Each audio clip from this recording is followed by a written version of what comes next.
Evangelio de diciembre 27, 2015, del Santo Evangelio según San Lucas. Los padres de Jesús solían ir cada año a Jerusalén para las festividades de la Pascua. Cuando el niño cumplió 12 años, fueron a la fiesta, según la costumbre. Pasados aquellos días se volvieron, pero el niño Jesús se quedó en Jerusalén, sin que sus padres lo supieran. Creyendo que iba en la caravana, hicieron un día de camino. Entonces lo buscaron y al no encontrarlo, regresaron a Jerusalén en su busca. Al tercer día lo encontraron en el templo, sentado en medio de los doctores, escuchándolos y haciéndoles preguntas. Todos los que lo oían se admiraban de su inteligencia y de sus respuestas. Al verlo, sus padres se quedaron atónitos y su madre le dijo: «Hijo mío, ¿por qué te has portado así con nosotros? Tu padre y yo te hemos estado buscando llenos de angustia». Él les respondió: «¿Por qué me andaban buscando? ¿No sabían que debo ocuparme de las cosas de mi padre?». Ellos no entendieron la respuesta que les dio. Entonces volvió con ellos a Nazaret y siguió sujeto a su autoridad. Su madre conservaba en su corazón todas aquellas cosas. Jesús iba creciendo en saber, en estatura y en el favor de Dios y de los hombres. Palabra del Señor, gloria a ti, Señor Jesús. Tomemos una pequeña parte de la primera y la segunda, de la primera de Samuel. Ana concibió, dio a luz un hijo y le puso por nombre Samuel, diciendo: «Al Señor se lo pedí». Elcaná, su marido, subió con toda su familia para hacer el sacrificio anual al Señor. Ana se quedó en su casa. Un tiempo después Ana llevó a Samuel, todavía muy pequeño, a la casa del Señor en Silo. También un novillo de 3 años, un costal de harina y un odre de vino. Sacrificado el novillo, Ana presentó el niño a Elí y le dijo: «Escúchame. Soy aquella mujer que estuvo junto a ti en este lugar, orando al Señor. Este es el niño que yo le pedía al Señor y que Él me ha concedido. Ahora yo se lo ofrezco al Señor, que le quede consagrado de por vida». Y de la primera carta de San Juan. Miren cuánto amor nos ha tenido el Padre. No solo nos llamamos hijos, sino que lo somos. Se refiere a los hijos de Dios. Somos hijos de Dios, pero aún no se ha manifestado cómo seremos. Cuando Él se manifieste, vamos a ser semejantes a Él, porque lo veremos tal cual es. Si nuestra conciencia no nos remuerde, entonces nuestra confianza en Dios es total. Cumplimos los mandamientos de Dios y hacemos lo que le agrada. Obtendremos de Él todo lo que le pidamos. Este es su mandamiento, que creamos en la persona de Jesucristo, su Hijo, y nos amemos los unos a los otros. Muy bien, estamos celebrando, por supuesto, el Domingo de la Sagrada Familia.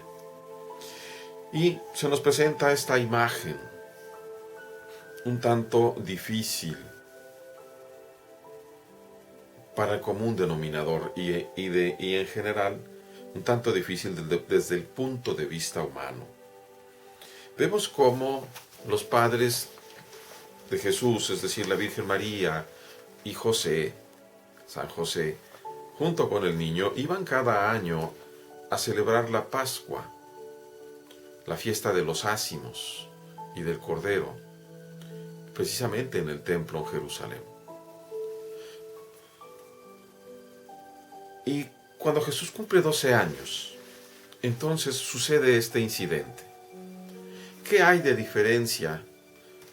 Lo que pasa es que para los judíos del tiempo, los 12 años equivalía al Bar Mishvah, es decir, a la mayoría de edad. Y todavía se especula que a los 12 años el niño tenía una opción. Antes de los 12, él tenía y estaba obligado a ir con la mamá, es decir, que entre las mujeres. Pero a partir de los 12 años él tenía el derecho y estaba obligado a ir con el padre, es decir, entre los hombres, porque viajaban, aunque en la misma caravana, de manera separada mujeres y hombres. Y se podría especular que Jesús hubiera querido pensar, o mejor dicho, podemos pensar que la Virgen, cuando vienen de regreso, pensaba que Jesús venía con el papá, ejerciendo su derecho como varón. Y de la misma manera, José podía pensar que venía con la Virgen, ejerciendo su derecho del último año que le correspondía todavía venir con su mamá. Sin embargo, el niño se queda en Jerusalén para irse al templo. Las palabras, pero antes de llegar a las palabras, imagínense ustedes la angustia de la Virgen, Madre de Dios, de San José, padre legal y encargado por Dios para cuidar a su hijo, la angustia de no encontrar a Jesús ya por la tarde, ya por la noche casi, previo a hacer campamento y dormir, no encontrar a Jesús por ningún lado de la caravana. Se tuvieron que quedar necesariamente esa noche a dormir ahí, porque era peligroso transitar. Era peligroso transitar solo, pero era doblemente peligroso transitar de noche. Se tuvieron que quedar toda la noche, muy probablemente sin dormir, angustiados. Al día siguiente madrugar y salir caminando para llegar otra vez en la noche a Jerusalén y pasarse todo un día buscándolo hasta que se lo encuentran en el lugar menos pensado, en el templo. La expresión de la Virgen es una expresión de dolor, es una expresión de asombro, pero sobre todo de un corazón dolido que se alegra de ver a su hijo, pero que no deja de querer compartir su dolor con él. Hijo mío, ¿por qué te has portado así con nosotros? Tu padre y yo te hemos estado buscando llenos de angustia. En esas palabras resume la Virgen sencillamente la angustia, la incertidumbre, el temor de dos padres que buscan a su hijo. ¿Alguna vez te ha pasado que se te pierda un hijo? Es una cosa terrible. La respuesta de Jesús parece durísima. ¿Por qué me andan buscando? ¿Por qué me andaban buscando? ¿No saben que yo debo estar en lo de mi Padre? Jesús va teniendo cada vez mayor contacto con su Padre a través de la oración. Sin embargo, no es un contacto infuso, total, pleno, porque Jesús nunca tenemos que olvidarnos que es verdadero hombre. Y como verdadero hombre, Jesús actúa principalmente a través de su conciencia humana. Aun cuando la persona divina del Hijo se encuentra en unión hipostática con la carne y la persona y esa conciencia humana, no hay mezcla, no hay división, no hay confusión, no hay disminución, como lo ha establecido muy bien el Concilio de Calcedonia.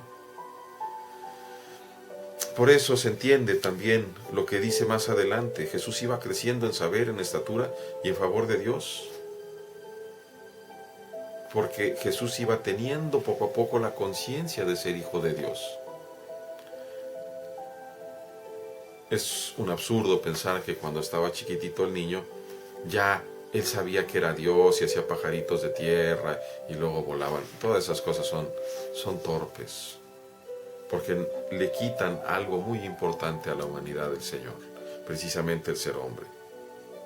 Viene una parte que es inaudita y que solo se explica precisamente por el desarrollo humano y por otro lado por la humildad de Dios. Dice: ellos no entendieron la respuesta. Y Jesús se volvió con ellos a Nazaret y siguió sujeto a su autoridad. El propio Dios sujeto a la autoridad de un hombre y de una mujer.